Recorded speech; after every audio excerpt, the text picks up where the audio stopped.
এত সোজা নয়। ঈশ্বর পরম কৃষ্ণ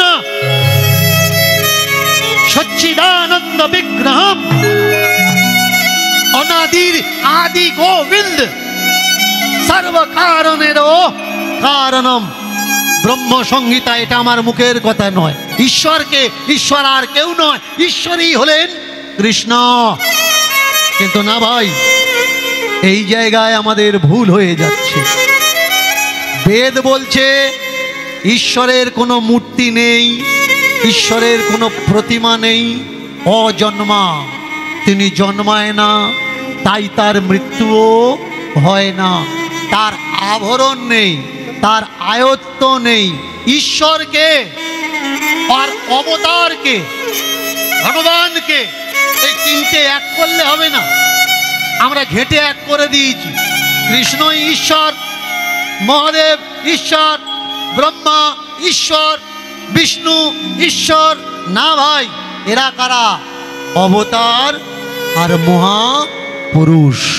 অবতারকে, অবতার সে সৃষ্টির পরে যে জন্ম নিয়েছে, সৃষ্টি হয়েছে তারপরে যে জন্মছে, সেটা হলো অবতার। ঈশ্বরকে, যিনি এই সৃষ্টিকে রচনা করেছে। কৃষ্ণ সৃষ্টিকে রচনা করেনি, এর জন্য কৃষ্ণকে অবতার মানা যাবে, মহামানব মানা যাবে, ভগবান মানা যাবে, ঈশ্বর কিন্তু মানা যাবে না।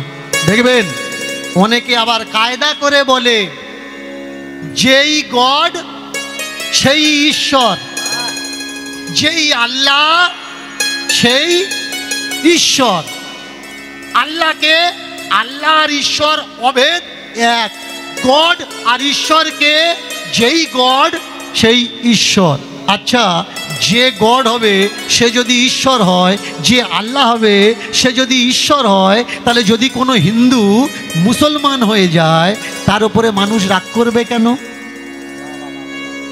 গডও যা, আল্লাহও যা, ঈশ্বরও তাই। হিন্দু হয়েও ডাকছে, সে ঈশ্বরের ডাকছে, আর মুসলমান হয়েও ডাকছে, আল্লাহর ডাকছে, খ্রিস্টান হয়েও ডাকছে, সে গডকে ডাকছে। তাহলে কিছু মানুষের গাত্রদাহ কেন হচ্ছে? এই জন্যে গাত্রদাহ হচ্ছে, আমাদের কাউন্টিং থেকে কাউন্টিং কমে যাচ্ছে। না ভাই, আগে বুঝতে হবে আল্লাহ আলাদা, গড আলাদা, ঈশ্বর আলাদা। যারা আল্লাহকে উপাসনা করে তারা আল্লাহ ছাড়া আর কারোর আগে সর ঝুঁকায় না, সাজদা করে না, ইবাদত করে না। কিন্তু যারা ঈশ্বরের উপাসনা করে, সিঁদুর লাগানো পাথর দেখলেও তার আগে মানত করে। বড় মেয়েটার মাধ্যমিক পরীক্ষা দেখো, মানত করলাম না। ঈশ্বরের যারা উপাসনা করে, এক ঈশ্বর ছাড়া অন্য কারোর কাছে আর মাথা ঝুঁকায় না। বেদ বলছে ঈশ্বরের কোনো রূপ হয় না, কোনো কল্পনা হয় না, কোনো চিত্র হয় না, কোনো ছবি হয় না, কোনো কালি লাগানো যায় না, কোনো আবর্তনে তাকে আনা যায় না। আর পুরাণ বলছে ঈশ্বরের রূপ আছে। এই ঈশ্বরের রূপ কারা বানিয়েছে?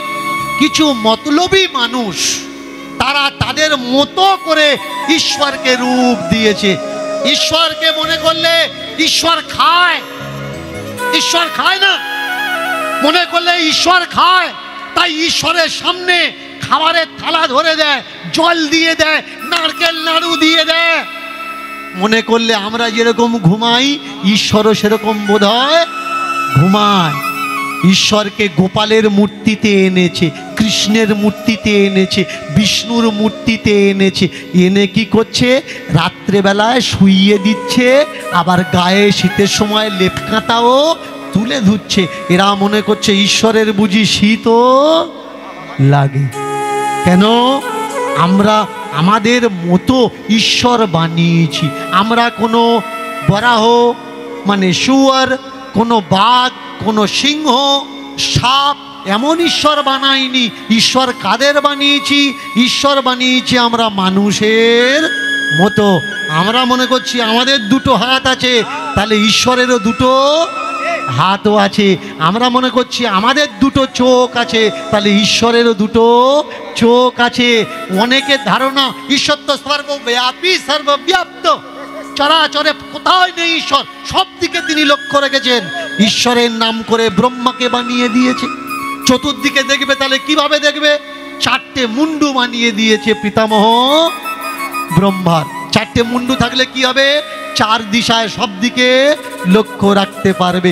কোনো ঈশ্বরের দুটো হাত, কোনোটার চারটে, কোনোটার ছটা, কোনোটার 10টা, কোনোটা আবার লক্ষ লক্ষ হাত আমরা বানিয়ে নিয়েছি।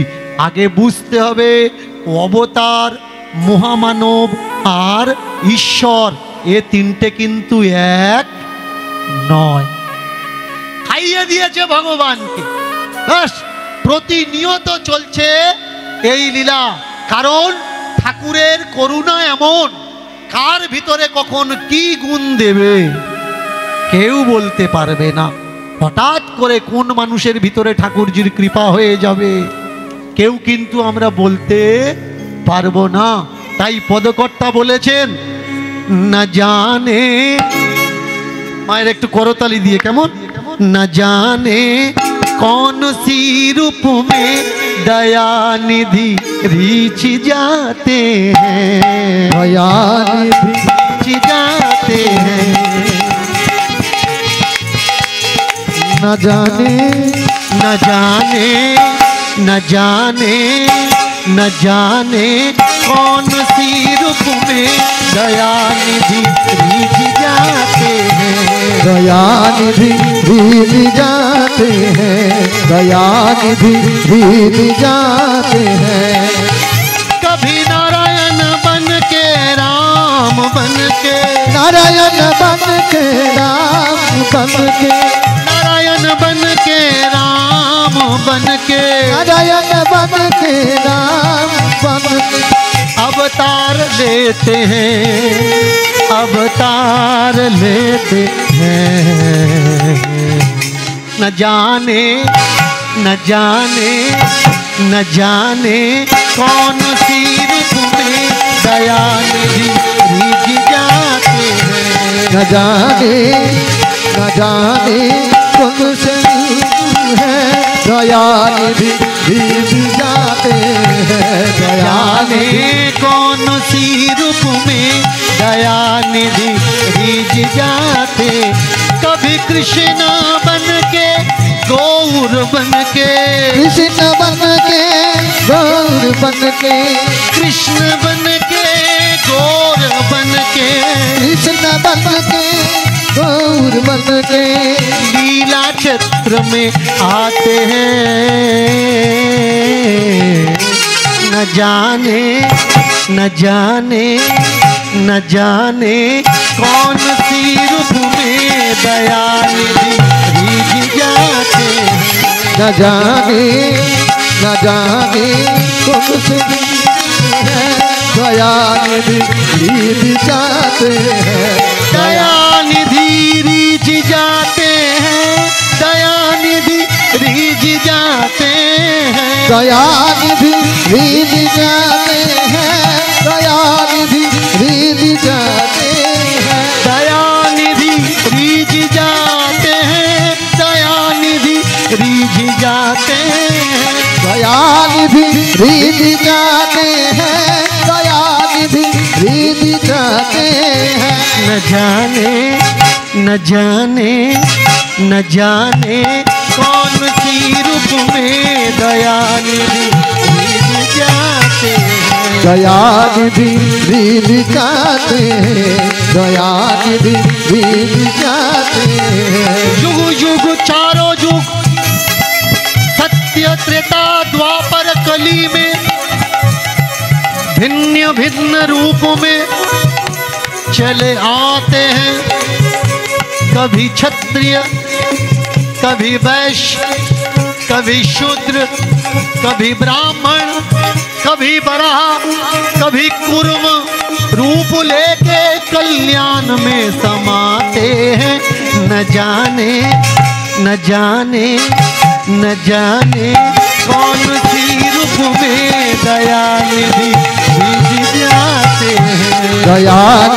रिझ जाते हैं, दयानिधि रिझ जाते हैं, दयानिधि रिझ जाते हैं।